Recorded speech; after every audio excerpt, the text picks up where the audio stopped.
Par téléphone, le docteur Olivia Anselem. Bonjour. Bonjour. Vous êtes Merci gynécologue de à votre l'hôpital, avec plaisir, et nous on est ravis que vous l'ayez accepté. Vous êtes gynécologue à l'hôpital Port-Royal à Paris. On a fait appel à vous aujourd'hui parce qu'on a reçu énormément de messages de femmes enceintes ou même de leurs proches qui sont un peu affolées à cause de la situation, et c'est bien normal. Docteur Anselem, d'abord la grossesse, est-ce que c'est vraiment un état qui rend plus vulnérable face à ce virus ? Alors face à ce virus, c'est encore difficile de le savoir parce qu'on n'a pas énormément de données. En revanche, on reste un petit peu prudent parce qu'on sait que l'état de grossesse rend quand même les femmes un peu plus vulnérables aux infections de façon générale. Et notamment si on fait un parallèle avec d'autres infections respiratoires comme la grippe, on sait qu'il y avait un petit peu plus de risque d'avoir une forme grave de la grippe. Donc pour l'instant, on reste un petit peu prudent, notamment quand on arrive au 3e trimestre de la grossesse où l'organisme maternel est très sollicité. Mais aujourd'hui, les données scientifiques qu'on a sont insuffisantes.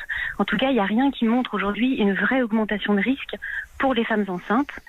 Et nous, le regard qu'on a avec les femmes enceintes qu'on prend en charge, c'est que la majorité des femmes enceintes qui ont une infection par le Covid sont à domicile et sont des formes également bénignes.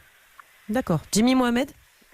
Vous travaillez dans une des plus grandes maternités de France. Vous avez eu beaucoup de femmes enceintes justement contaminées jusqu'à présent, et je suppose que vous avez une sorte de registre, vous les suivez de près et vous les observez à mon avis de façon attentive.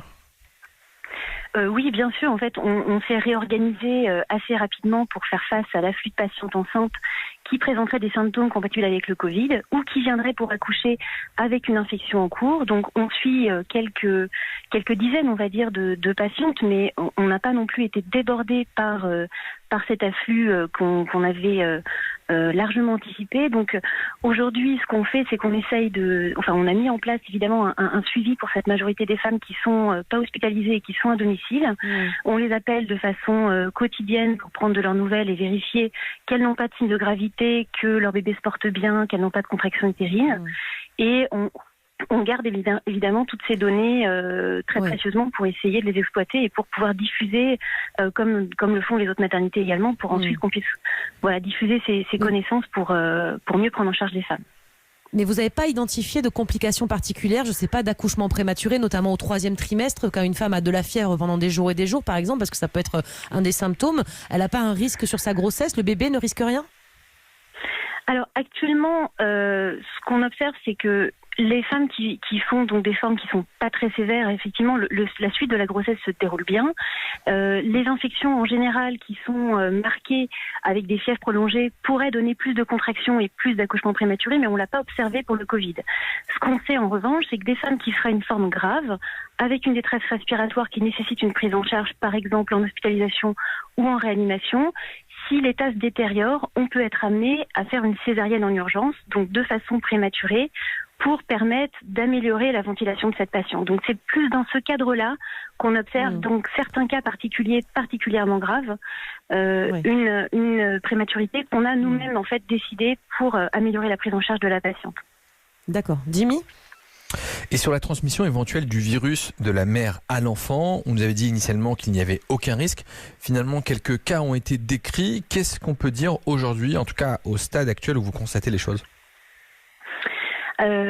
C'est difficile d'être certain encore aujourd'hui qu'il y a cette possibilité de passage. Les premières études qu'on a eues qui nous viennent des équipes chinoises montrent qu'on ne retrouve pas de virus dans le liquide amniotique, on ne retrouve pas de virus dans le placenta. Donc on avait plutôt des données qui étaient rassurantes sur ce risque potentiel de transmission. Là, on prend un peu plus de précautions parce que on a vu des cas de passage d'anticorps, en tout cas de présence d'anticorps chez les nouveau-nés, qui ne seraient pas des anticorps transmis par la maman, mais qui seraient des anticorps fabriqués par le nouveau-né, ce qui pourrait être en faveur d'une infection potentielle chez quelques enfants, mais c'est quelque chose qui est encore de l'ordre de quelques cas et qui nécessite d'être étudié davantage. Et en tout cas, c'est pas tératogène. Est-ce que vous avez vu, il n'y a pas de malformation, de choses qui seraient induites par le virus, hein, ça non. Exactement. Non, il n'y a pas de risque tératogène, ni du fait des fièvres élevées, ni du fait du virus, à ce qu'on connaît. Et les quelques cas, sinon, qui sont décrits d'enfants qui ont fait une infection Covid après la naissance, c'est probablement pas une contamination avant la naissance ni pendant l'accouchement, c'est plutôt des contaminations qui se sont faites en postnatal, parce qu'il y a un contact étroit avec la maman, avec le papa, qui sont eux-mêmes infectés. Bon, qu'est-ce qu'on peut conseiller aux femmes enceintes qui nous écoutent ou à leurs proches pour éviter une éventuelle contamination? Est-ce qu'il y a des précautions particulières à prendre pendant la grossesse? Non, je pense que c'est la même chose que ce qu'on dit dans la population générale, c'est-à-dire ces mesures barrières dont on a beaucoup parlé, notamment le lavage des mains, qui semble être la mesure probablement la plus importante, puisque c'est une infection qui est quand même beaucoup manuportée par c'est-à-dire on va toucher des surfaces qui sont potentiellement infectées, donc surtout le lavage des mains, éviter, respecter le confinement et éviter si possible de se rendre à la maternité lorsque on peut à la place faire une consultation téléphonique, par exemple, si l'état de santé de la maman le permet. Donc les maternités se sont organisées pour pouvoir réduire les nécessités de venir à l'hôpital, qui est un endroit où on concentre beaucoup de monde et où évidemment il pourrait y avoir un risque potentiel d'attraper le Covid. Jimmy, une dernière question ? Oui, et pour les accouchements aussi, comment ça se passe ? Est-ce que les conjoints sont toujours autorisés à assister à l'accouchement ? Est-ce que peut-être on peut arriver à une période où ce sera interdit ? Alors oui, ça c'est la grande question, parce que ça angoisse énormément les mamans évidemment et les futurs papas.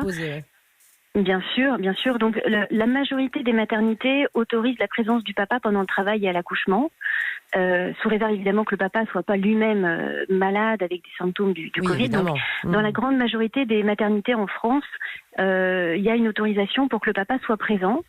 Au stade où on en est, moi je ne pense pas aujourd'hui que les choses vont changer, mais voilà, ça c'est mon avis personnel et je suis pas décisionnaire là-dessus, mais ça a été également l'avis du Collège national des gynécologues obstétriciens français qui donc a autorisé la présence du papa, mais chaque maternité est libre d'appliquer les recommandations de la façon qu'elle veut, et puis chacun va s'adapter.